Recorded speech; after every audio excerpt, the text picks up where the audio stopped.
Good morning, students. Good morning, all of you. I hope you all are well and following the COVID precaution as well. Students, in the chapter heat, I have already told you about conduction, convection, radiation, about the different types of thermometer, and the last topic which is left is heat transfer. Okay, so we will discuss about what is heat transfer and what are the and how it can be useful to us or harmful to us. Okay, now have you ever wondered that why do we wear light colored clothes in summer? Now the reason behind this is lies in the concept of radiation, which we discussed in the previous video. So anything which absorb more heat will become more hot. If it absorb less heat, then it become less hot. So that is a simple logic behind all this. So when we talk about light color clothes like white, green, light pink, or these light color, they have a tendency to reflect more radiation that fall on them. Okay, so when radiation fall on any object, then there are three options that can happen. Some light might get attracted, absorb, some light might reflected, and some light might get transmitted. So if more light getting reflected, that is less light is being absorbed, right? So for this light color, most of the light is reflected, less light is absorbed there. Okay, so it become less hotter, so the person feel less hot. Whereas with dark color clothes like black, they absorb maximum light, so they absorb maximum heat and therefore body becomes hotter. So with the light colors, the body remain cool, and that is why light color preferred in summer. Now why do we wear woolen clothes in winter?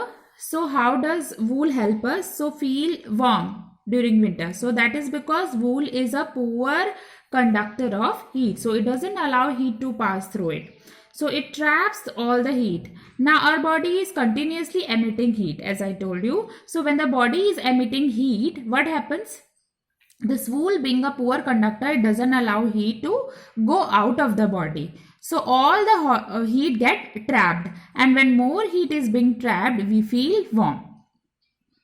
And also air is trapped in between the wool fibers. So if you look at the wool fibers clothes, the wool is knit like this, right? So whatever open spaces you have in between them, in these open spaces air is present, and air is again a poor conductor. It doesn't allow heat to go out. So this air as well as wool, all of them together trap a lot of air, and then we feel warm, and that is why woolen clothes are preferred during winters.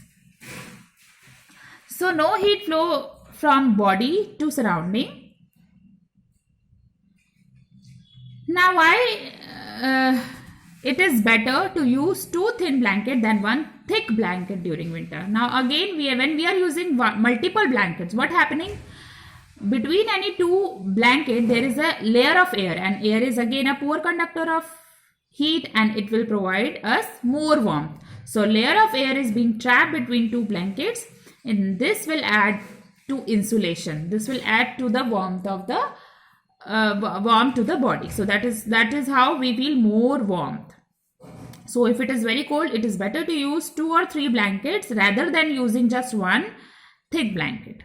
Now why do you think the utensils in which we cook blacken at the bottom? Some of them have a copper coating at the bottom, some of them are coated black, because these dark color absorb a lot of heat, and when they absorb, the temperature increases fast, and therefore the substances which is present inside, they tend to heat up quickly. So the cooking become faster. So black absorb more radiation, and this help in faster cooking. So see all these simple things which keep on happening in our day-to-day life, but we do not know about the reason behind that. So they are based on such small concept. So with this, we have towards the end of this chapter. So let us quickly look at some of the question. So question number 1, state similarities and differences between the laboratory thermometer and the clinical thermometer. So if you talk about similarity, so both of them are used to measure the temperature. Both contain mercury inside the glass tube. So there are a lot of differences as well. In clinical thermometer, you will only have a provision to measure the temperature between 35 to 42 degrees Celsius, whereas in laboratory you measure the temperature from minus 10 degree to 110 degrees Celsius. Now, clinical thermometer is used to measure the body temperature, whereas the laboratory thermometer measure the temperature of other objects also. In clinical thermometer, you have a kink which is present, and due to this kink, mercury level doesn't fall on its own. And we need to give a physical jerk to the thermometer to bring the mercury level down. But it is not happen in the case of laboratory. As soon as it is take out, the mercury level fall down. Okay, so no jerks are needed, and at the same time it is used to measure the temperature of human body. Question number 2. Give 2 examples each of conductors and insulators of heat. So conductors, those which are allow heat to pass through them, those who conduct heat, and the best example would be the metals. For example, aluminium, copper, iron, they are all good conductors of heat.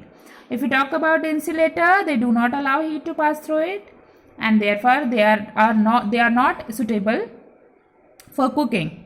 Okay. Question number 3. Fill in the blanks. The hotness of an object is measured by its, how do we determine what an object is?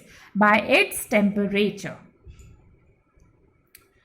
Temperature of boiling water cannot be measured by a thermometer, dash thermometer. So which thermometer is used to measuring the temperature of all other objects? Laboratory thermometer, yes, and which cannot measure temperature of the boiling water, that is clinical thermometer, because this can only measure the temperature falling in the range of 35 to 42 degrees Celsius, and it can only measure the temperature of human body. That's it. Okay. Temperature is measured in degree, in which is the most commonly used scale of temperature. So the most commonly one use is Celsius, degree Celsius. Okay. No medium is required for transfer of heat by the process of dash. So just through the air, through the ball in the air, which I have explained you. So that is radiation. So I gave the example of football, the boy that was passing the ball to another boy. Okay. Now a cold steel spoon is dipped in a cup of hot milk. It transfers heat to its other end by the process of, so same object, heat is being transferred from one end to another end. So in solids, how heat transfer take place? By conduction. Clothes of dash color absorb better than clothes of light color. So the dark colors absorb more heat. So therefore, we prefer wearing dark color clothes during winter. Question number 4, match the following. So here you have columns, column 1 and 2, and you have to make a right match. Land breeze blows during, it always blow during night. Sea breeze blow during day. Dark color clothes are preferred during, so they absorb, because they absorb more heat, and you want to be warm during winter. So the winter is the answer, and light color clothes should be worn during summer because it reflects most of the heat, and the small amount of heat get absorbed. Okay, so the body remains cool. Question number 5. Discuss why wearing more layer of clothing during winter keeps us warmer than just wearing one thick piece of clothing. Because when you have more layers, so between every 2 layers, you have a 1 layer of air which is being trapped, and air is a poor conductor of heat. Now therefore, the heat get trapped. So a lot of heat get trapped, which provide the warmth. So there is an additional insulation, and therefore we remain warm. So the body remains warm. So the question number 6 is, mark where the heat is being transferred by conduction, by convection, and by radiation.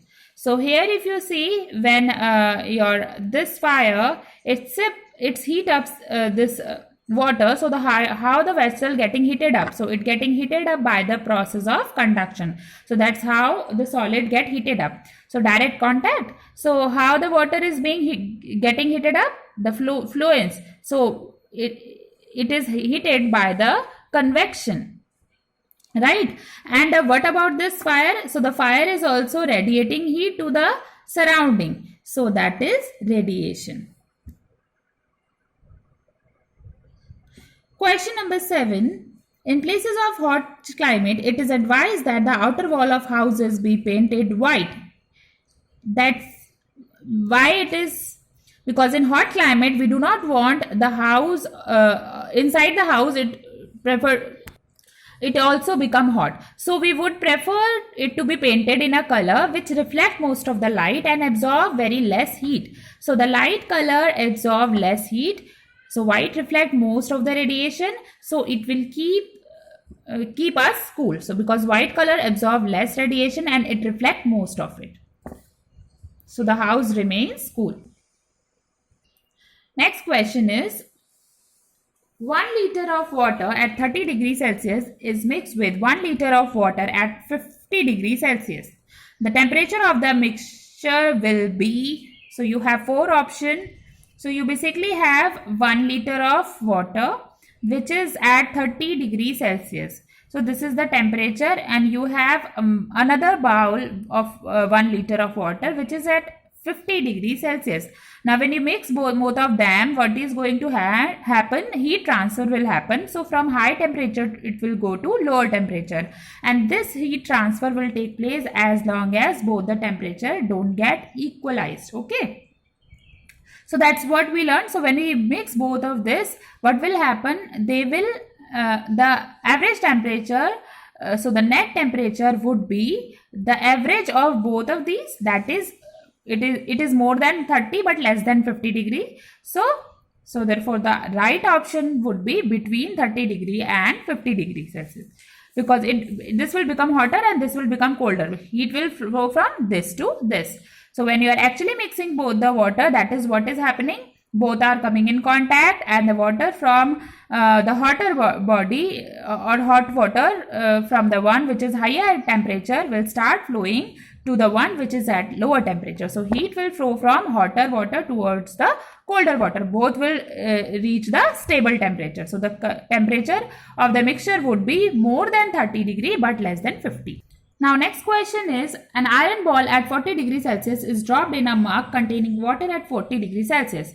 So how will the heat flow? You have a ball and you have a mug containing water. So this is also at 40 degrees Celsius and this one is also at 40 degrees Celsius.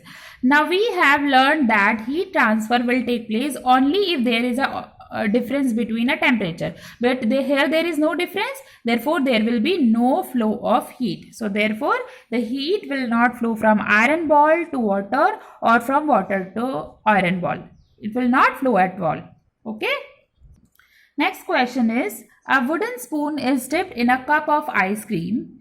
Its other ends become cold by the process of conduction, becomes cold by the process of convection, becomes cold by the radiation, does not become cold. Now just make a note of it. If it is a wooden spoon, and we know that wood is a poor conductor of heat, so wood doesn't allow heat to flow through it. Therefore, it will not make any difference to the wooden spoon because it doesn't allow heat. It is something like this, that you have a pan with a wooden handle or a plastic handle. Even if you keep it on a oven or a burner, the handle does not get heated up because heat is not passes through it there. So in the case of wooden spoon, it happen again. It doesn't become cold at all. Now question number 11. Stainless steel pans are usually provided with copper bottoms. The reason could be that again we have 4 options. Copper bottom makes the pan more durable. Durability is not the reason. Such pans appear colorful. Appearance shouldn't be that important. I think that we will take an extra paint of painting it. Okay. Now next is copper is a better conductor of heat than the stainless steel. So yes, exactly. Now copper is a metal and steel is an alloy, that is the mixture of metal and non-metal. But copper being a pure metal, it is a better conductor of heat, so it will allow more heat to pass through it. It will get heated up quickly and it will also heat the vegetable and the content inside it more quickly. So the cooking become quicker. So that is why copper is, therefore copper bottoms are preferred over the normal ones. So with this we have reached toward the end of this lesson, and I hope that this lesson on heat would have helped you to understand the concept. So see you all in the next lesson.